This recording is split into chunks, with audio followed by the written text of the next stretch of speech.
Hello বন্ধুরা, কেমন আছেন? আশা করি সকালে সুখে ও শান্তিতে আছেন। আপনাদের আনন্দ বর্ধনের জন্য আমি একটি বিষয় নিবেদন করব। এখন বিষয়টি কি সেটা আপনি আমার ব্যাকগ্রাউন্ডে যে ছবি আছে, ছবি থেকে কিছুটা আঁচ করতে পারবেন। হ্যাঁ, আপনি ঠিকই ধরেছেন, হস্তরেখা বিচার। এই হস্তরেখা বিচারের ওপরে আমি কিছু আলোচনা করব এবং উপস্থাপনা করব। আমি পিকে মৈত্র, আমার একটা ছোট্ট ডিগ্রি আছে, শাস্ত্রী সামুদ্রিক। অনেকে জানেন সামুদ্রিক মানে হচ্ছে হাতের রেখা চিহ্ন সহ দেহের নানা চিহ্ন বিচার করে ভাগ্য বলা। এখন ভাগ্য কে না জানতে চায়? সকলের ইচ্ছা তার জীবনটা কেমন যাবে, সে কেমনভাবে জীবন অতিবাহিত করবে, কোন কাজ সে পাবে, পড়াশোনা কতখানি হবে, নানা কিছু তার জানতে ইচ্ছা করে এবং অনেকেই এই জানার জন্য বইও পড়ে ফেলে অনেকটা। কিন্তু ব্যস্ততার জন্য এবং এই গতিমান সমাজে বই পড়ে কোনো বিষয়ে পটু হওয়ার আগেই তাকে কর্মজগতে বা পড়াশোনার জগতে অনেক সময় নিবেদন করতে হয় বা ব্যয় করতে হয়। তার ফলে তাদের পুরো বইটা হয়ে ওঠে না, শখ থাকলেও তাদের শেখা হয়ে ওঠে না। আমি 50 বছরের অভিজ্ঞতায় বুঝতে পেরেছি হস্তরেখার কিছু যথার্থতা আছে এবং নিপুণভাবে অভিজ্ঞতা অর্জন করলে এই বিদ্যা দ্বারা আপনি সকলকে তাক করে দিতে পারেন হাতের রেখা থেকে ভবিষ্যৎ বলে বা বর্তমান বলে বা অতীত বলে। এই সামুদ্রিক শাস্ত্রটি অতি নিরস ও সামান্য জটিল, এই কারণে সকলে আয়ত্ত করতে পারে না। আয়ত্ত করতে গেলে তাকে পড়াশোনা তো করতেই হবে কন্টিনিউয়াসলি, তার সাথে সাথে প্র্যাকটিসও করতে হবে এবং এই প্র্যাকটিসটা ভীষণ প্রয়োজন। কারণ হাতের রেখা পৃথিবীর সমস্ত মানুষের একই স্ট্রাকচারের, একই রকম দেখতে হলেও তারতম্য আছে, সূক্ষ্মতম তারতম্য আছে। এই সূক্ষ্মতম তারতম্য বিচার করলেই বোঝা যাবে তার ভাগ্যটা কেমন, আপনি এবং সেটা বলে দিতে পারবেন। এইটা নির্ভর করছে আপনার অতীতের কেমন অভিজ্ঞতা আছে। নাস্তাদামুস থেকে শুরু করে কিরো এবং অনেক অভিজ্ঞ ও বিখ্যাত লোক পৃথিবীতে হস্তরেখা বিচার বিবেচনা করে বিখ্যাত হয়ে গেছেন, যশ অর্জন করেছেন, অনেকে তো অর্থ অর্জনও করেছেন। আপনিও সেটা পারেন, সকলেই পারে। কিন্তু মানুষ এত গতিময় হয়ে গেছে যে এক জায়গায় বসে বই পড়ে সব কিছু রপ্ত করা বড়ই মুশকিল হয়ে দাঁড়িয়েছে। এই জন্য আমি সিদ্ধান্ত নিয়েছি এই হস্তরেখা বই থেকে বার করে এই বিদ্যাটাকে আমি নেট দুনিয়ায় ছড়িয়ে দেব, যাতে আপনার হাতের মুঠোয় যে সেলফোনটি থাকে সেইটা দেখেই বা আপনারা রপ্ত করতে পারবেন আপনার অবসর সময়ে বা যখন আপনি গাড়িতে চাপেন বা জার্নি করেন সেই সময়ে।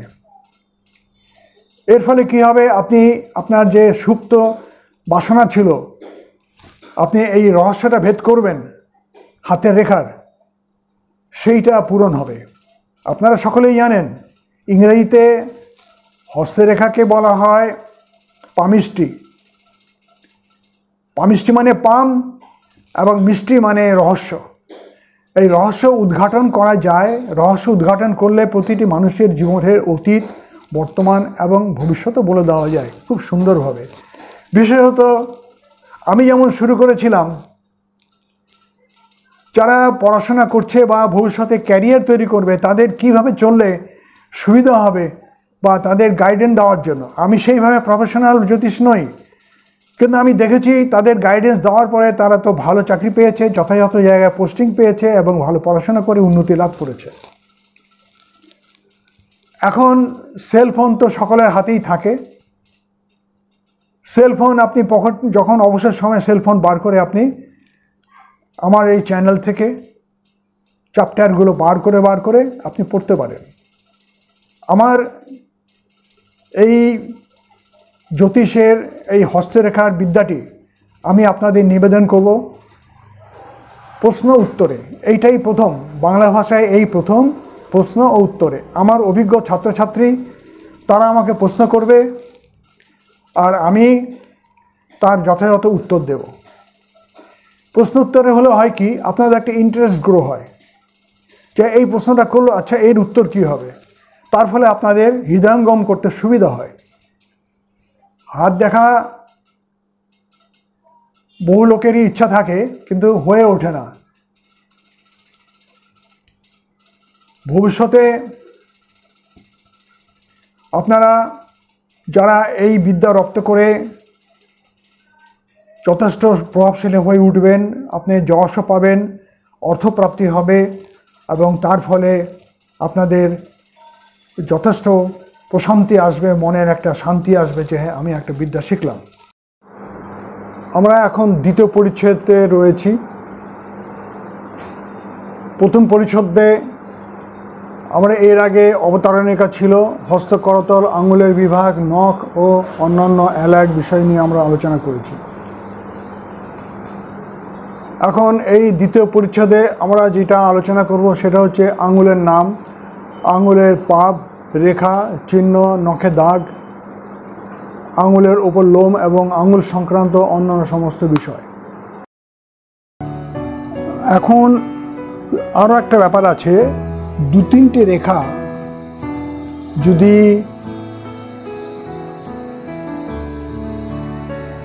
এই আঙুলের দু তিনটে রেখা এই আঙুলের উপর দিয়ে গেলে প্রথম পর্ব অবধি যদি উঠে যায় তাহলে এই জাতক খনির ব্যবসায় অর্থ লাভ করবে।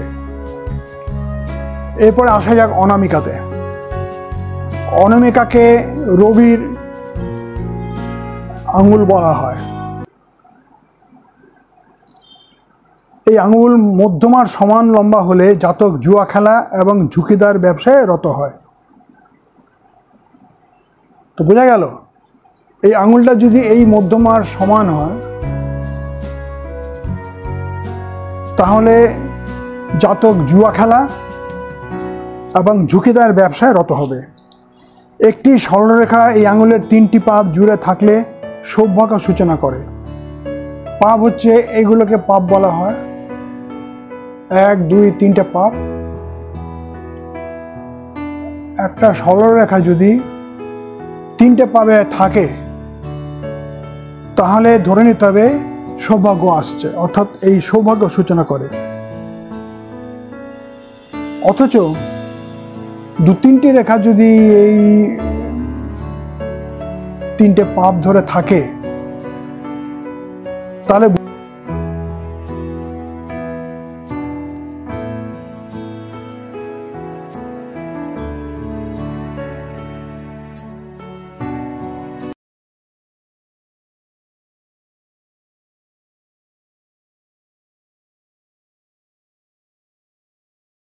বুঝতে হবে অর্থক্ষতি হবে। এবং বিশেষত এই অর্থক্ষতিটা কোনো স্ত্রীলোকের কারণে হতে পারে। এই আঙুলের তৃতীয় পর্বে কয়েকটা আঁকাবাঁকা রেখা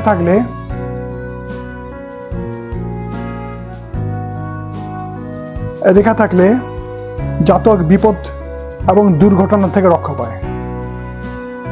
এইবার আমরা আসি কনিষ্ঠ আঙুলে। একে বুধের আঙুল বলা হয়। এটা হচ্ছে বুধের ক্ষেত্র। এই আঙুলটি অনামিকার নখ পর্যন্ত লম্বা হলে জাতক, লেখক, বক্তা দুই যেমন লিখিয়ে তেমন বলিয়া হয়। কেবল তাই না, জাতক দার্শনিক পণ্ডিত হয়। খুব রেয়ার হয় ব্যাপারটা। এই কেরা আঙুলটা যদি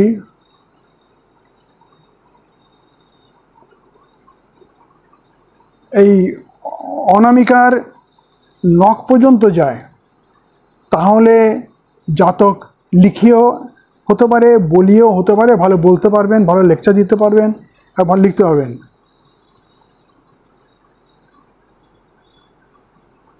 এই আঙুলের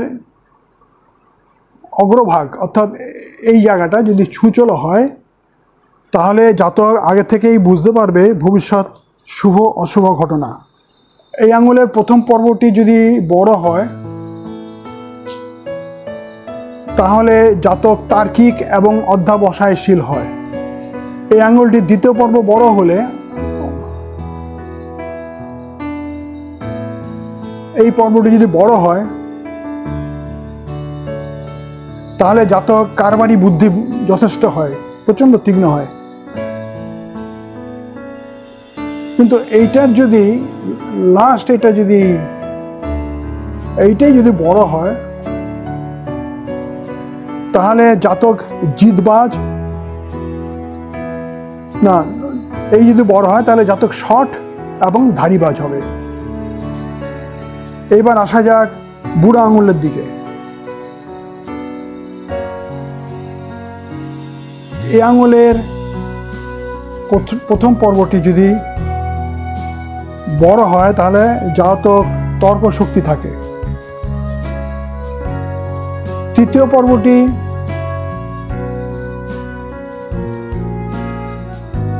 এটা যদি প্রথম পর্বটি বড় হয়, তাহলে জিতবাজ হয় এবং কর্তব্যপরায়ণ হয়। আর দ্বিতীয় পর্বটি যদি বড় হয়, তাহলে জাতকের তর্ক শক্তি থাকে। তৃতীয় পর্বটি যদি বড় হয় বা জাতক ইন্দ্রিয় সুখাবিলাসী হয়। তৃতীয় পর্বটি বেশ নিচু হলে জাতক স্বার্থপর এবং অলস হয়। যদি এইটা যদি গর্তের মতো হয় বা নিচু হয়, এই জায়গাটা যদি একটু নিচু ধরনের হয়, তাহলে জাতক অলস ও ইন্দ্রিয় সুখবিলাসী হয়।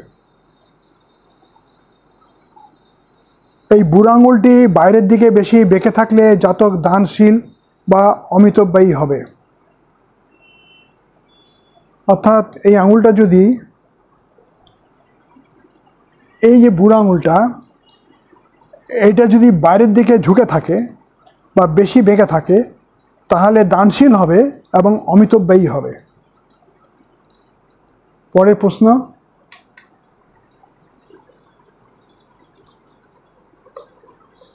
স্যার, আঙুল সম্বন্ধে যা কিছু বললেন আমার খুবই ভালো লাগলো, তবে সব খুঁটিয়ে মনে রাখা বড়ই কঠিন।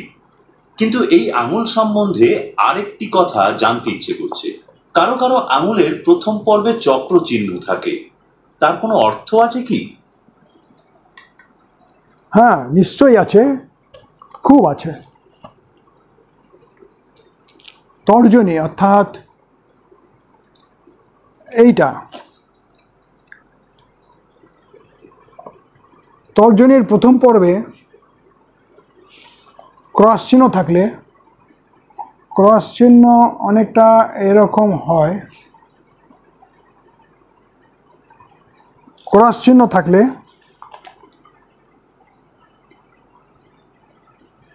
পিতৃ সম্পত্তি লাভ বা পরধন প্রাপ্তি বোঝায়।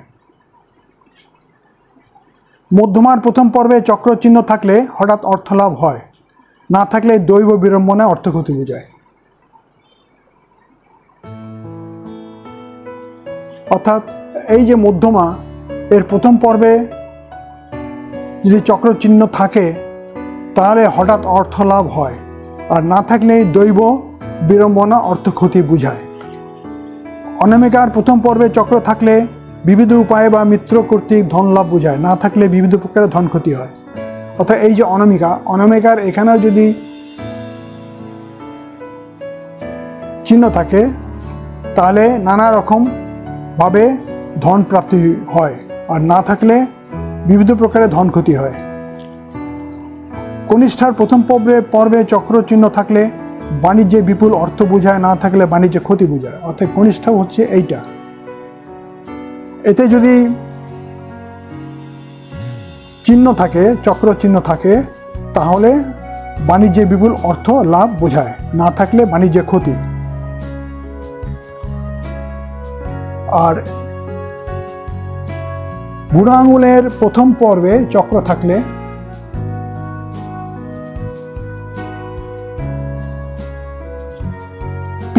পিতা মহাদির ধন লাভ হয়, অর্থাৎ পৈতৃক সম্পত্তি এবং বহু পুরনো বংশগত সমস্ত সম্পত্তি লাভ বোঝায়।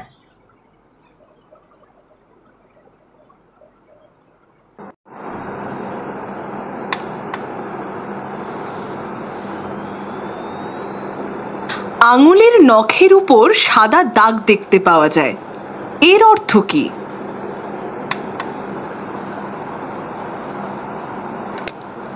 এর অর্থ আছে, তার আগে কোন কোন আঙ্গুলকে কি বলা হয় সেটা একটু জেনে নেওয়া যাক। দেখো, প্রথম আঙ্গুল এটাকে বলা হয় তর্জনী, এরপরে মাঝের যে আঙ্গুল এটাকে বলা হয় মধ্যমা, দ্বিতীয় আঙ্গুলি। 3 নম্বর আঙ্গুলিকে বলা হয় অনামিকা। চতুর্থ আঙ্গুল হচ্ছে কেড়ে আঙ্গুল, কনিষ্ঠা আঙ্গুল। আর পঞ্চম আঙ্গুল হচ্ছে বুড়ো আঙ্গুল। আঙ্গুল সম্বন্ধে জানা গেল কোনটার কি নাম। এইখানে দেখো,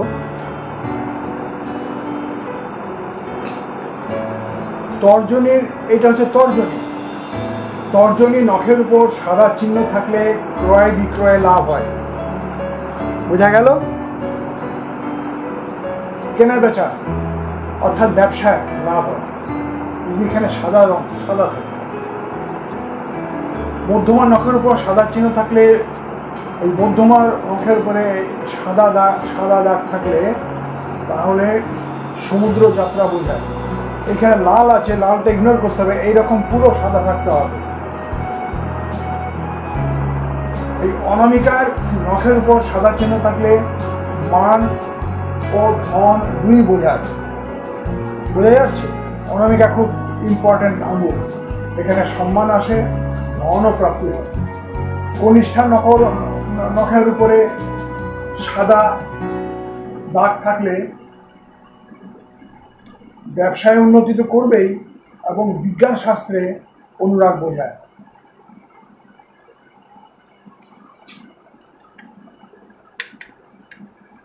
আচ্ছা স্যার, আঙুলের লোমের অর্থ আছে কিছু?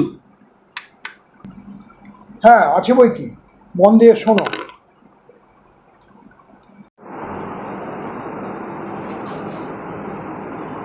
আঙুলের তৃতীয় পর্বে বেশি লোম থাকলে বুঝতে হবে সে লোক চঞ্চল প্রকৃতি এবং প্রচণ্ড স্বভাবের,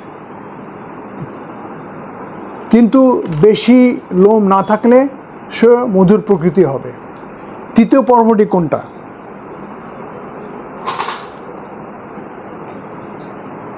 সাধারণত প্রথম পর্ব এখানে, দ্বিতীয় পর্ব এখানে, তৃতীয় পর্ব এখানে, প্রত্যেকটা আঙ্গুলেরই।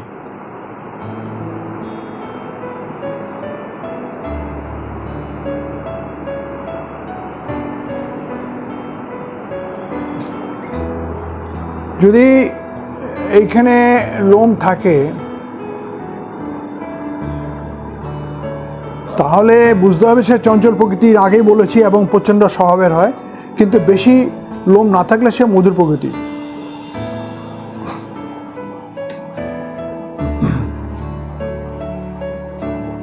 তারপরে কারো কারো দেখেছি আঙুলে একেবারেই লোম নেই, এর মানে কি? যে লোকের আঙুলে লোম থাকে না সে প্রায়ই ভয় তরাসে হয়।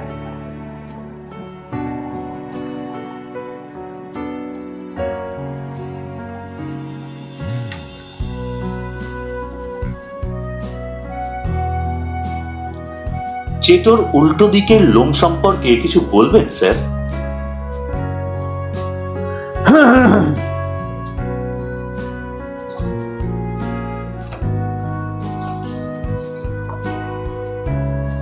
এই হচ্ছে চেটোর উল্টো দিক। এই চেটোর উল্টো দিকে লোম থাকলে নানা রকম ফল ফলে। জাতক কি হয়, উল্টো দিকে যদি লোম টোম থাকে বেশি, তাহলে জাতক বিলাসী ও ইন্দ্রিয় পরবশ হয়।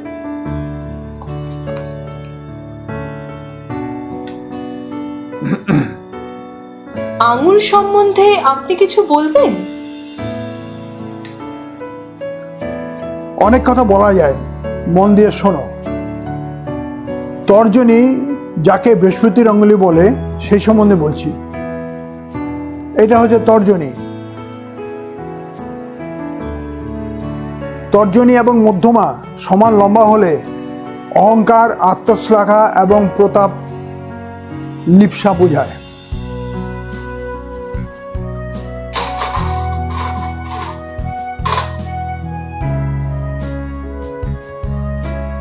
তর্জনী এবং মধ্যমা, এইটা হচ্ছে মধ্যমা আর তর্জনী।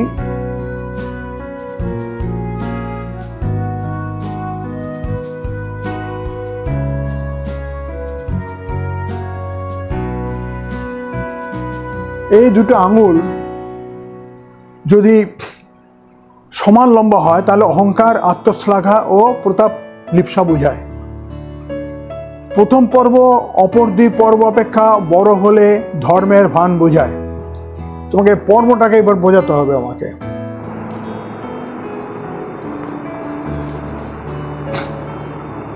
আগে বলেছি তর্জনী সম্বন্ধে। তর্জনী হচ্ছে এইটা এবং এই মধ্যমা সমান লম্বা হলে একটা ফল হয়, এটা আগে বলেছি, যদি সমান লম্বা হয়। প্রথম পর্ব অপর দুটো পর্ব থেকে বড় হলে ধর্মের ভান বোঝায়। প্রথম পর্ব কোনটা? প্রথম পর্ব হচ্ছে এইটা। এই প্রথম পর্বটা, এখানকার যে পর্বগুলো আছে, অর্থাৎ এই পর্ব থেকে দেখা যাচ্ছে যে এই ডিস্টেন্সটা খুব বড়।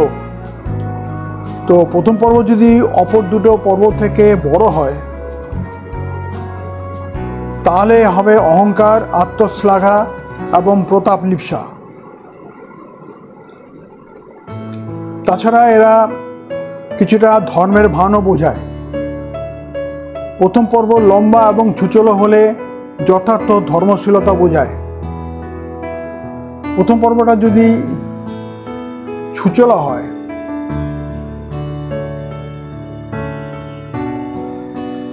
তাহলে ধর্মশীলতা বোঝায়। মধ্যমা, এতক্ষণ যেটা বলা হলো সেটা হচ্ছে তর্জনীর ব্যাপারে। এখন এই মধ্যমার, যাকে এই শনির আঙ্গুলি বলে, সে সম্বন্ধে বলছি।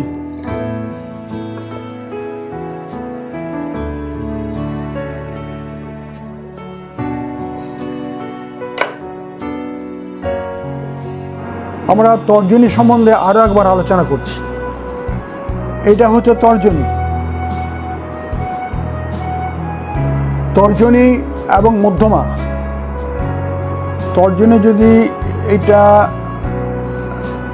এটা যদি সমান লম্বা হয় তাহলে অহংকার, আত্মশ্লাঘা এবং প্রতাপ লিপ্সা বোঝায়।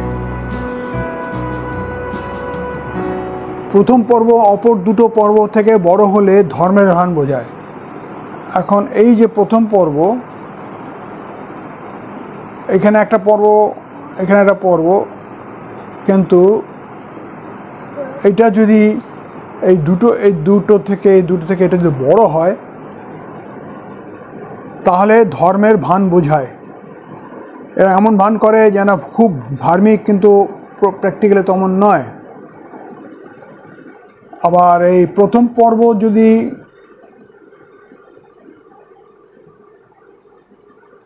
সুচল হয় এবং লম্বা হয় তাহলে ধর্মশীলতা বোঝায়, সত্যিকারের ধার্মিক। এইবার আমরা মধ্যমা সম্বন্ধে বলবো। মধ্যমাটা হচ্ছে শনির আঙ্গুল।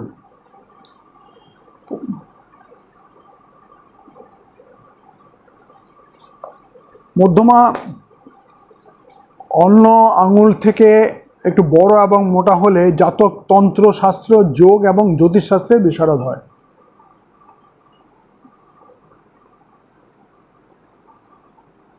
এই আঙুলটা যদি অন্য আঙুল থেকে একটি বেশি মোটা হয়।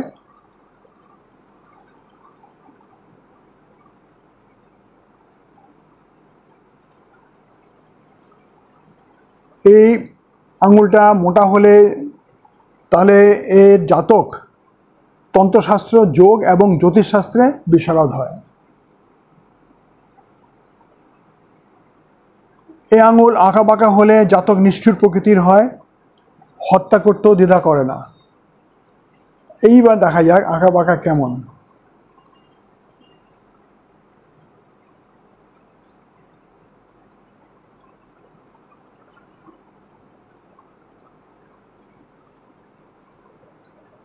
এই আঙুলটা যদি আঁকা বাঁকা হয় তাহলে নিষ্ঠুর প্রকৃতির হয় এবং হত্যা করতে দ্বিধা করে না। তবে একটা কথা আছে, বুড়ো আঙুলটা যদি এর সাথে একটু গদার মতো হয় তাহলে এই হত্যাটা হবে গলা টিপে। যাদের এই রকম বুড়ো আঙুল থাকে তারা গলা টিপে হত্যা করে।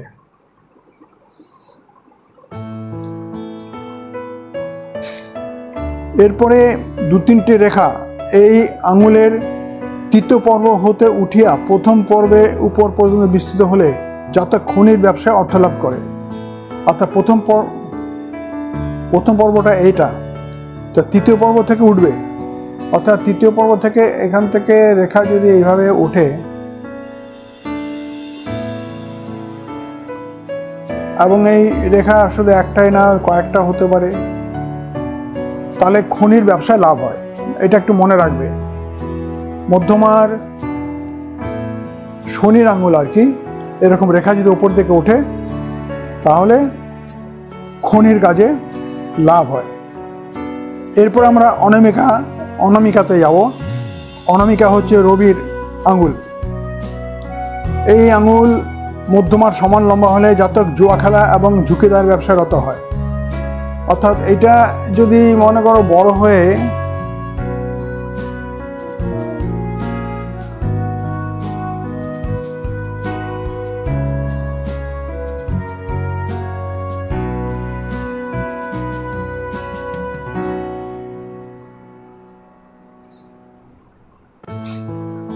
এটা যদি এই মধ্যমার ইকুয়াল যদি হয় এই আঙুলটা, তাহলে জুয়া খেলা এবং ঝুঁকিদার ব্যবসা আর শেয়ার মার্কেট ইত্যাদিতে ব্যবসায় ব্যস্ত থাকবে এবং তাকে বুঝবেও ব্যাপারটা। একটা সরলরেখায় আঙুলের 3টি পাপ জুড়ে থাকলে সৌভাগ্য সূচনা করে। একটা সরল রেখা 3টে পাপ, 1 2 3, 3টে পাপ জুড়ে একটা সরল রেখা থাকলে তাহলে এটা সৌভাগ্য সূচনা করে। 2-3টি সরল রেখায় আঙুলের 3টে পাপ জুড়ে থাকলে অর্থক্ষতি বোঝায়। এই অর্থক্ষতি কোনো স্ত্রীলোকের কারণে হতে পারে। আর যদি এই রেখাগুলো 2-3টে রেখা দিয়ে এইভাবে থাকে তার অর্থক্ষতি বোঝায় এবং এই অর্থক্ষতি কোনো স্ত্রীলোকের কারণে হয়। এই আঙুলের তৃতীয় পর্বে আঁকাবাঁকা রেখা থাকলে জাতক বিপদ বা দুর্ঘটনা হতে রক্ষা পায়। এই হচ্ছে তৃতীয় পর্ব।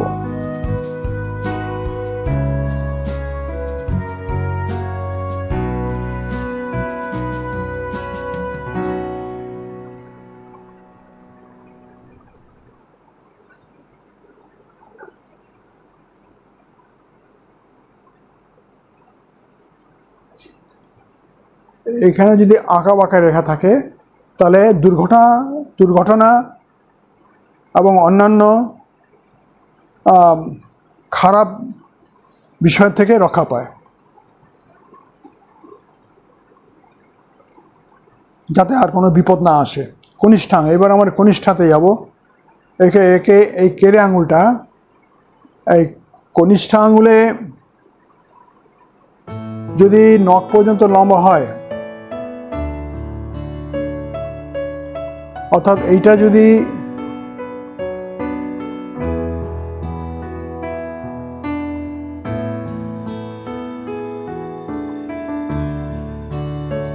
নখ পর্যন্ত যায়, অর্থাৎ এই অবধি যায়, তাহলে জাতক লেখক এবং বক্তা দুই হয়। কেবল তাই নয়, জাতক দার্শনিক পণ্ডিত হয়। অর্থাৎ কেরাঙ্গুল যদি এই অনামিকার সমান সমান হয়, এই আঙুলটি অগ্রভাগ সূচনা হলে জাতক পূর্ব হতে ভবিষ্যতের শুভ অশুভ ঘটনা জানতে পারে।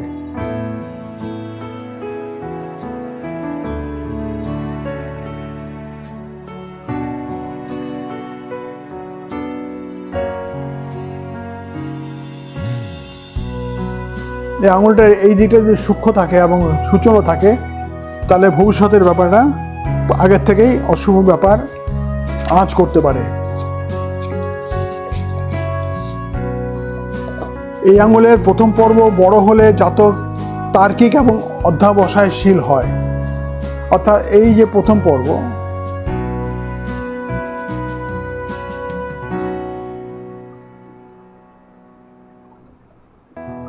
এই পর্বটা যদি বড় হয় তাহলে খুব তর্কবাগীশ হয়, তর্ক করতে পারে এবং অধ্যাবসায়ী হয়।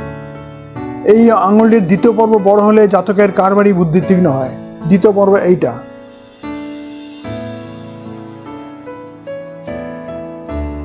এই আঙুলের এটাকে ভালো করে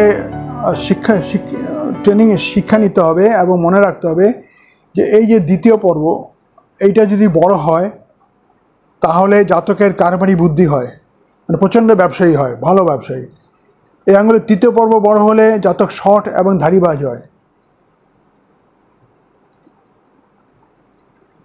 অর্থাৎ এই তৃতীয় পর্ব এটা যদি বড় হয় তাহলে শর্ট ও ধাড়িবাজ হয়। অঙ্গুষ্ঠ, এবারে বুড়ো আঙুলের দিকে আসি আমরা।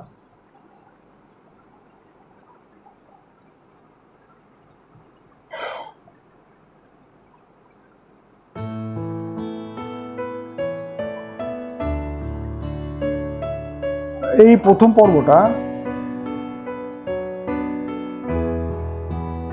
প্রথম পর্বটা যদি বড় হয়, জাতক জিদবাজ এবং কর্তব্যপরায়ণ হয়। দ্বিতীয় পর্ব বড় হলে জাতকের তর্ক শক্তি থাকে। এইটা যদি বড় হয় তাহলে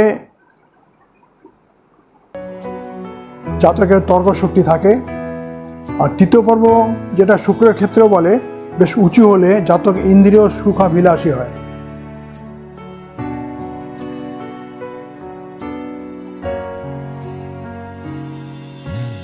এই তৃতীয় পর্ব এটা যদি খুব উঁচু হয় তাহলে ইন্দ্রিয় সুখাভিলাষী হবে। আবার এইটা যদি নিচু হয়, ডাউন হয়, তাহলে জাতক স্বার্থপর এবং অলস হয়। এই বুড়াঙ্গুলটি যদি বাইরের দিকে ঝুঁকে থাকে,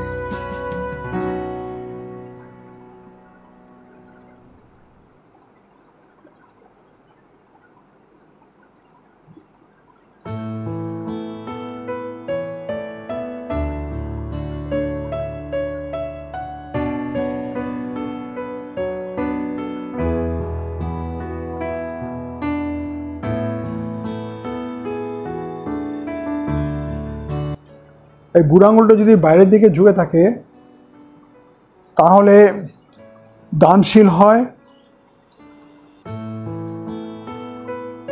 আর অমিতব্যয়ী হয় এবং পড়াশোনার ক্ষেত্রে খুব অগ্রগতি লাভ করে, বিদ্বান হয়। তৃতীয় পরিচ্ছেদে থাকবে হাতে গ্রহগণের ক্ষেত্র, রেখা সম্বন্ধে পরিচিতি, চিহ্ন, বিভিন্ন ক্ষেত্রের অর্থ এবং এর সাথে সংযুক্ত সমস্ত ইনফরমেশন। একটি অতি প্রয়োজনীয় কথা আপনাদের বলে রাখি, আমার এই কোর্সটি 9টি পরিচ্ছদে বিভক্ত এবং বহু পরিচ্ছেদ বা চ্যাপ্টার আমি এক জায়গায় করে 9টি চ্যাপ্টারে ভাগ করেছি। প্রত্যেকটা চ্যাপ্টার বিশেষ বিশেষ সাবজেক্টের উপরে বিস্তার করেছে। প্রতিটি চ্যাপ্টার পড়লে এবং আগের চ্যাপ্টারের লিঙ্ক রাখলে আপনাদের এই বিদ্যা রপ্ত করতে খুব সুবিধা হবে, যাতে আপনারা ভবিষ্যতে যখন রেফার করবেন বা অন্য চ্যাপ্টারে কি লেখা আছে সেটা জানতে চাইবেন, তার ফলে আপনাকে সেই লিঙ্কটা বা সেই চ্যাপ্টারটা আপনাকে খুঁজে বার করতে হবে, যাতে আপনি চ্যাপ্টারটা খুব সহজে পান এবং আপনার কাছে যদি সহজে চলে আসে। তার জন্য আপনাদের একটা অনুরোধ রইল, আপনারা তো লাইক করবেনই, অন্তত সাবস্ক্রাইবও করবেন। আপনি তো ভালোভাবে জানেন ইউটিউবে কোনো কিছু আসে এবং চলে যায়, সেটা কবে ফিরে আসবে আপনি বুঝতে পারবেন না। কিন্তু আপনি যদি ঘন ঘন একই চ্যানেলে সব কিছু দেখেন বা বারে বারে, তাহলে ইউটিউবের চ্যানেলের যে কর্মকর্তা বা সিস্টেম যে করে রেখেছে, আপনার কাছে সেই চ্যানেলের সেই এপিসোড বা চ্যাপ্টারগুলো উঠে আসবে।